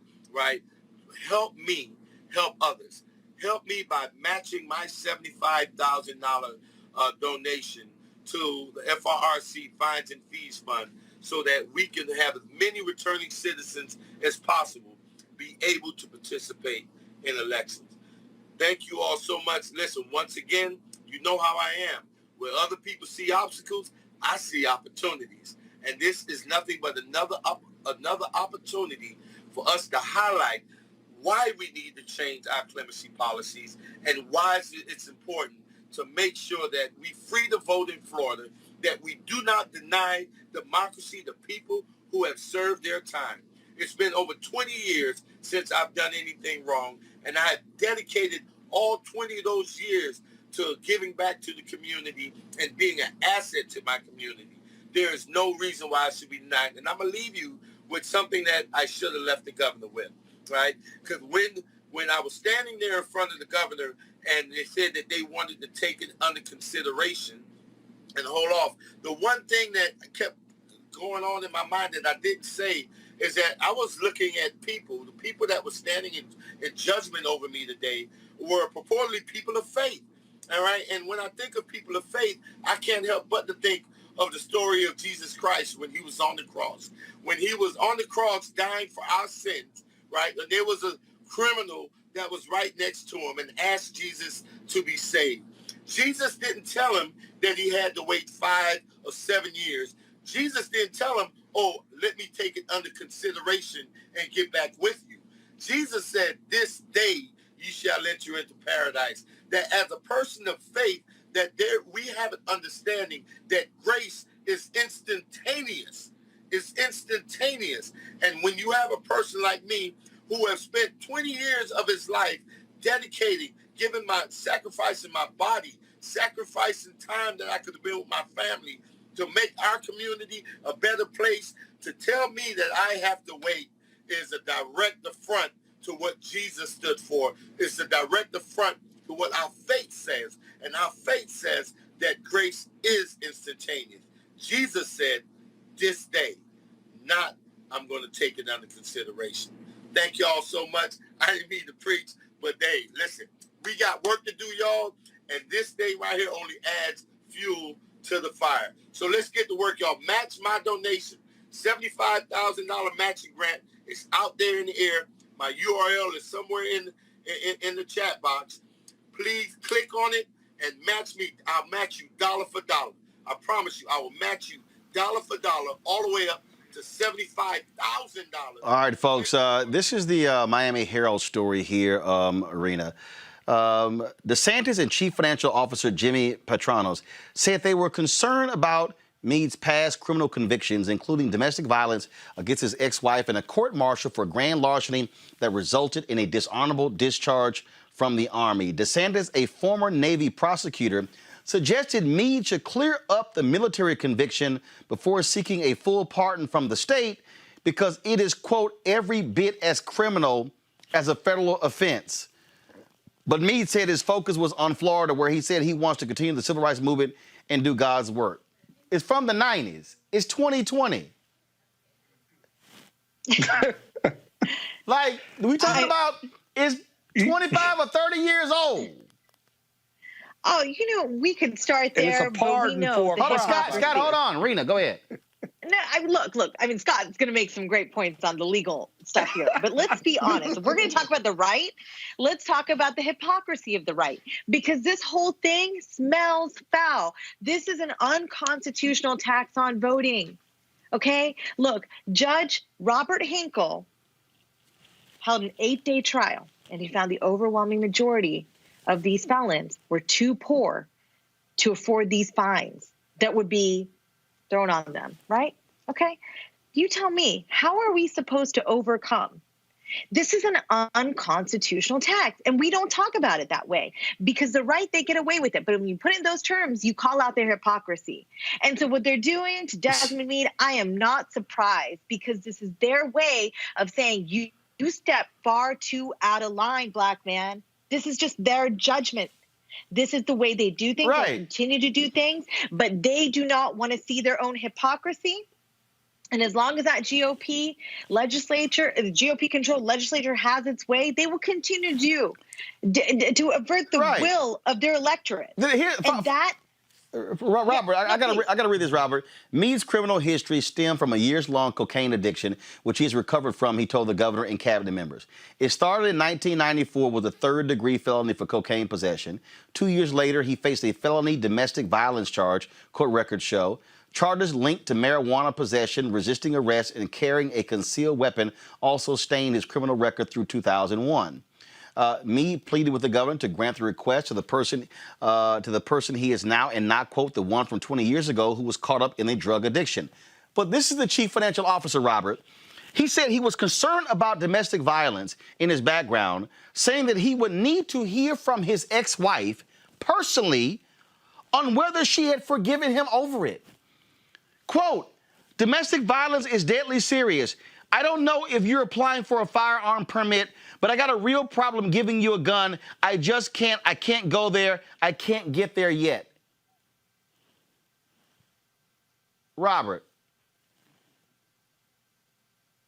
It's a tub of malarkey, as Joe Biden would say, because let's understand, one, the concept of felony disenfranchisement is only tenuously constitutional at best. The constitutional provision that allots for such, or that is based on, is a post-Civil War constitutional provision that says anybody convicted of a crime or a participation in a rebellion. What it was meant to stop was former Confederates from being able to vote in future presidential elections, thereby swinging national power towards the South again. That is what what that constitutional provision was meant to impact, not the normal individuals voting. There's no nexus of correlation between the ability to cast a ballot and your criminal history. So the only reason these things are still on the books is that they are those last vestiges of Jim Crow. This is your poll test. This is your literacy test. This is your efforts that have been made for the last 150, 170 years to ensure that African Americans were disproportionately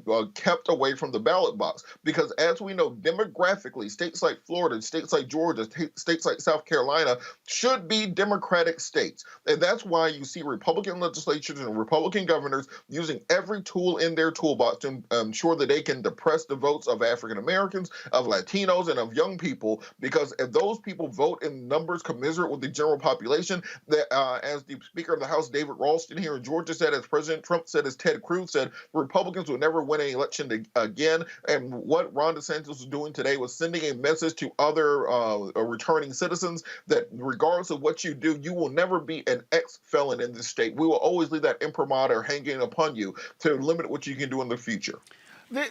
The Miami-Dade State's Attorney, the Miami Herald here, Miami-Dade State's Attorney's Office initially objected to Meade's pardon, but later withdrew the objection. Scott, this is what I found to be funny. The office which prosecuted some of Meade's cases said his files were so old that they have long since been destroyed and no victims could be located. Hello! Right, if your damn files are so damn old, I'm just saying that's a good start. Now, go back. In a letter to the commission sent Monday by State Attorney Catherine Fernandez-Rundle, they praised Meade's turnaround and work helping to pass Amendment 4, and cited his exemplary life over the past 20 years. Based on the foregoing, it is our considered opinion that Mr. Meade has turned his life around, impacted our community, state, and nation in a truly significant and unique way, and bettered the lives of countless people, the letter said. Here's the deal, Scott. Florida is so stupid. It's where really the governor, they have a panel. And the governor hears these cases personally. We've had we've shown previously where they've even asked people, have you accepted Jesus Christ as your Lord and Savior? And like all sorts of different things. I mean, to Robert's point, this is what happens when a system is created that knowingly is impacting us in a negative way. Florida is a damn joke. Rob, go ahead, Scott. Yeah, What's your point? So the idea that one of the panel members said, you need to clean up your court martial. That's why I'm here, to clean up my court martial.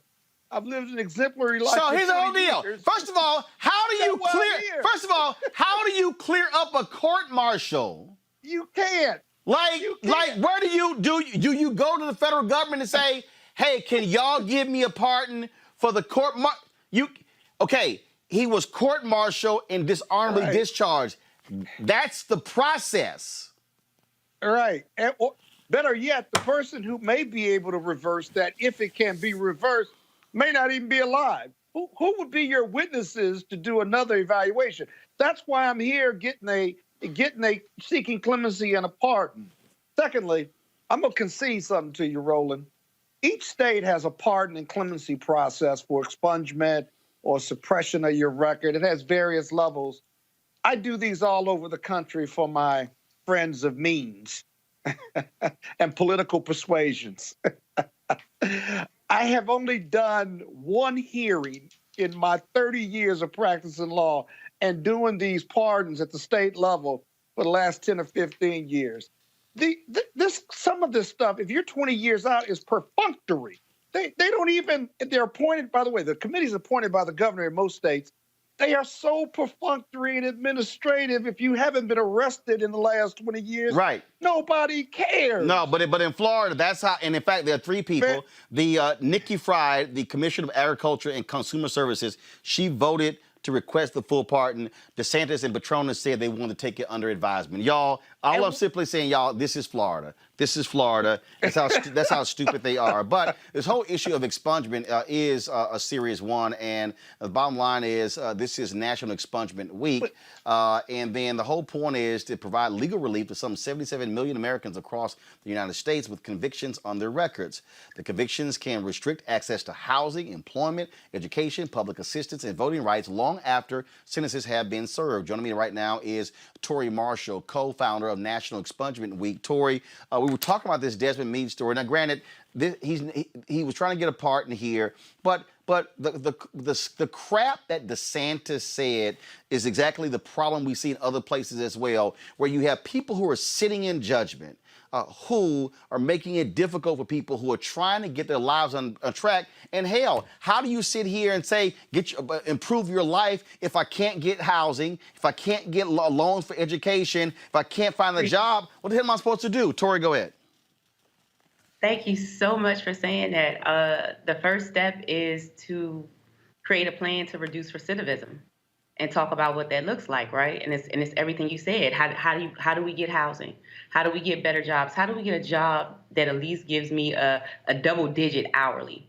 Like some of our returning citizens, and that's what we call them here in Washington, D.C., and I encourage everyone to use that language. Our returning citizens, when they come home, they sometimes have to get paid under the table. They sometimes have to just live on someone's couch forever. They can't even have assisted living. They can't retire in peace. Like clearing a record is so important. It's so detrimental, and it's important for Black and brown people mainly because it's about creating and obtaining something called generational wealth that some of us have never experienced, right? So what does that really look like? What does that restorative and reparative justice really looks like? What does it look like? And when we look at this whole issue of expungement, first of all, are y'all tracking this? How is this going? Are we seeing more barriers put in the way, or are we seeing a system that is more palatable to people who are going through these issues? The barriers are the same. No matter how people say it, some people want to say 4,800, some people want to say 48,000. If you want to say 48,000, it's because you're breaking down gambling. If you want to say housing, it's because you're breaking it down, and there's so many subcategories of what it looks like if you have a record and how you cannot return back into society. They are going to check your record. So we always tell people that I live in Washington, D.C. We're not a state. So we don't even have expungement. We have sealing.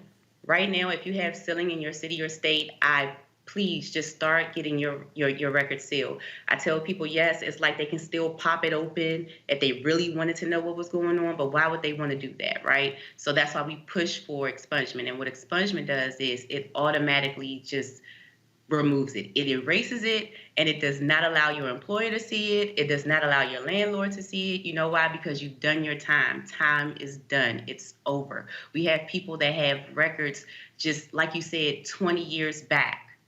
And they want better. They want more before they transition in life. They want to clear their record because they want to be able to walk around free. All right. First of all, how can people reach you? What if they want to got questions or they want to get support? How can they reach you? Yes, they can reach us at www.nationalexpungementweek.org. Right now, we are a year-round project. You can go online. We have an online system where we do an intake form. The first project process is to find out if you're eligible for expungement and sealing. If you are, we then find a lawyer. We put that pro bono lawyer for you, because let me tell you something. Should nobody, we can't afford it once we get out. You're not paying us enough. So that's the purpose of National Expungement Week, because we want to pay your legal fines so that you can get back into society and you can restore your voting rights. Here in D.C., as soon as we get out, while we're arrested now, it just passed, we can vote.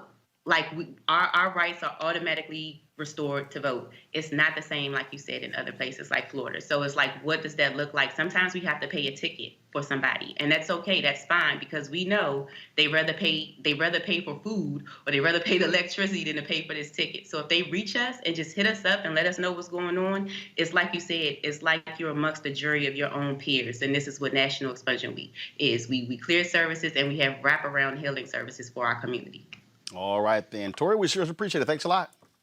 Thank you. All right. Let me also thank Scott, Robert, as well as Rena. Rena, glad to have you back on our panel. Look forward to having you back more. So, folks, we really appreciate it. Thanks a bunch. Thank you. Thanks, Roland. All right, folks, got to go to a break. When we come back, we'll talk about a black tech company right here in Roland Martin Unfiltered. Back in a moment. As our community comes together to support the fight against racial injustice, I want to take a second to talk about one thing we can do to ensure our voices are heard. Not tomorrow, but now. Have your voices heard in terms of what kind of future we want by taking the 2020 census today at 2020census.gov? Now, folks, let me help you out. The census is a count of everyone living in the country. It happens once every 10 years. It is mandated by the U.S. Constitution. The thing that's important is that the census informs funding, billions of dollars, how they are spent in our communities every single year. I grew up in Clinton Park in Houston, Texas, and we wanted new parks and roads and a senior citizen center. Well, the census helps inform all of that and where funding goes. It also determines how many seats your state will get in the U.S. House of Representatives.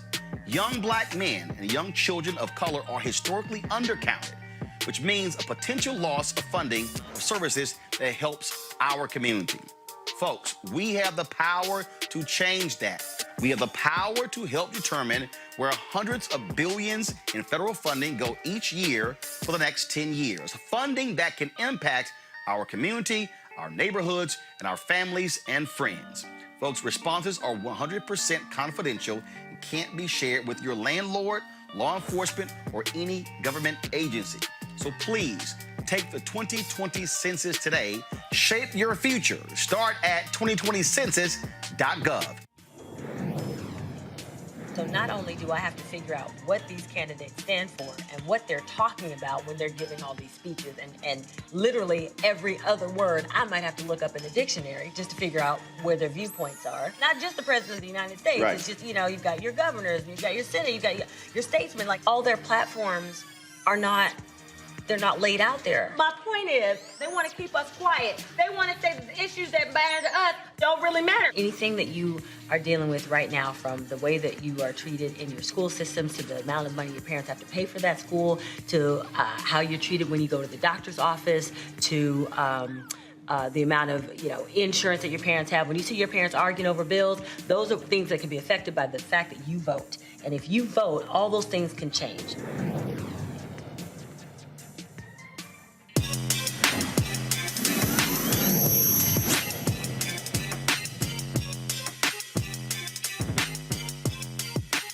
Michael Pratt holds over 15 years of experience in the telecommunications industry. He builds consumer electronics brands and provides consulting services to Tier 1 operators such as T-Mobile, AT&T, Verizon, Sprint, as well as retailers like Apple, Best Buy, and Target. In 2018, he founded Pratt Pivot Communications as a response to the lack of innovation and multicultural focus in the consumer electronics industry. Pivot introduces disruptive, eco-friendly tech products to store shelves. He is the only black-owned supplier to Best Buy.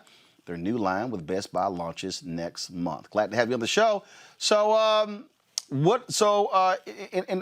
founding this, what products are we talking about? What do you got? What do you guys supply to Best Buy? So we currently provide mobile phone protective cases to Best Buy. We have multiple categories of product, 3 different tiers of product, depending on what type of protection, fashion, or style that you want for your phone or mobile device. And the thing here is, and that's one of the things that when people talk about being in the tech industry, I remember when Reverend Jesse Jackson Sr. was going after companies, he said, first of all, 60% of tech jobs don't require you to be a scientist or to be an engineer. And so you're in the space, but it's not like you're making the phones, you're making one of the products that goes with the phones. Correct. And to that point, my degree was actually in social sciences, so not a tech degree. In terms of in this space, what are hurdles that you have to overcome? Because the reality is you don't have many of us. First of all, for you to be the only black supplier to Best Buy, that says a hell of a whole lot right there. So there are quite a few obstacles, some of which really, it's around having access to resource, having access to network, and being familiar what it takes to actually produce a product and deliver it into a customer like Best Buy or anyone like Apple or the others. And that took basically years of experience. Pivot as a brand, I started in 2018, as you referenced, and it's the culmination of over 15 years of industry experience that I've had, where I learned how to do everything from creating a product to manufacturing it, the logistics supply chain experience, and then how to actually sell that product into a customer like Best Buy and manage the product life cycle. So it literally has been 15 years of work and experience that gave me the impetus and the confidence to start my own business and manufacturing my own brand. And so the products that you have, are they for Android and iPhone? Yes, we primarily manufacture for Apple and Samsung devices, since those are the largest brands in the market right now. As we grow, we'll continue to expand other devices that we'll support, but right now, Apple and Samsung. And those particular products, in terms of where can we take a look at them? And you know, of course, if somebody wants to be able to get the ones that you supply, how do we find it? Yeah, I'm available in multiple locations online right now. You can go to our website, www.mypivot, and we spell pivot P-I-V as Victor, E as Eric, T and Tom, which is the phonetic spelling of the word pivot. But you can go to mypivot.com to buy from us directly. We're available on Amazon, again, by searching for us, and currently available on bestbuy.com site. And then again, as you mentioned earlier, in October, we launch in-store with the next devices that come out in October. And you have, so go to my iPad, please. I'm showing the different ones here and the different cases that you guys serve, these thin cases. Now, do you have the ones, are they just for the back, or do you have for the back and the front? Do you have the full protection? Which ones that you have?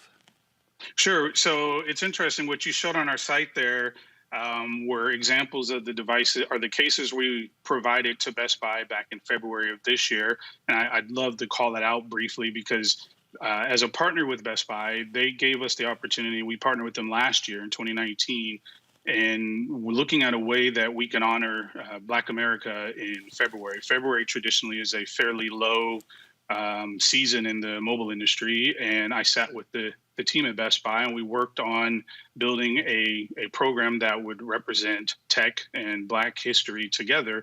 And on our site, you were showcasing a couple of the cases we did. We showed respect and honor to Rosa Parks, and then we built a case that showcased the West African term of Sankofa, which speaks to the concept that you can't go forward without knowing your past.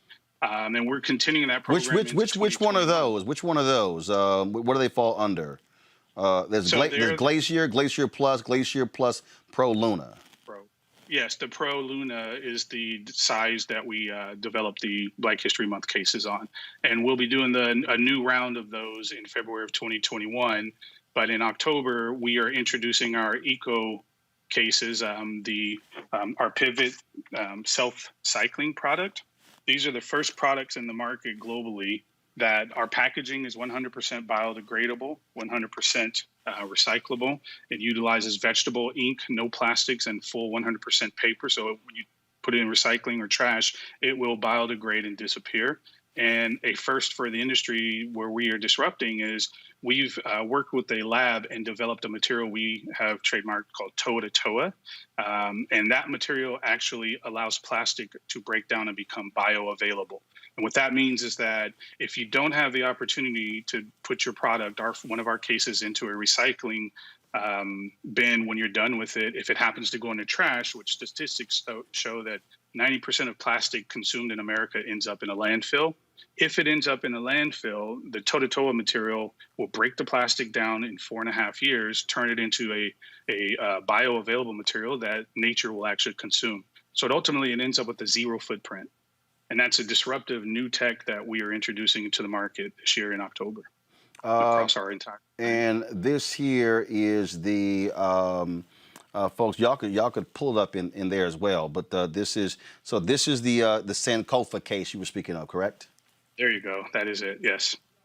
And of those, in these particular cases, are they still available? Yes, they are. They're still available on bestbuy.com, and if you purchase directly from us on our website, mypivot.com. All right, and then I'm about to show the. So this is the Rosa Parks one here. So. And the Rosa Parks.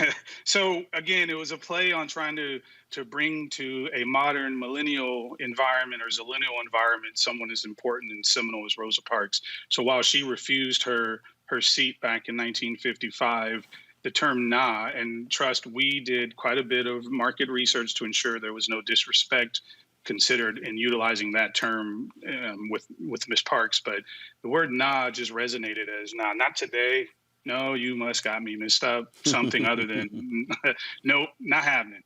So and again, the cool part on that with Best Buy, and I want to call it out for them simply because they actually have been walking the walk and talking the talk. They recognize in 2019, before the movement that's underway this year across our country, back last year, we sat down and discussed how they could be more relevant and actually focus on our community, because Black America spends over $2 trillion and we over-index in technology, and meaning we are a very valued customer to Best Buy. So we work together to determine ways that we can start to speak to the community in a way that isn't just, a flash in the pan or a way that it just makes them look good as a corporate entity, but to actually put the time, money, and effort in to start to speak to our community appropriately. And that's what that first year with those two cases were, and we're continuing it into 2021 and beyond. All right. So, folks, look, if you're looking for a Black-owned company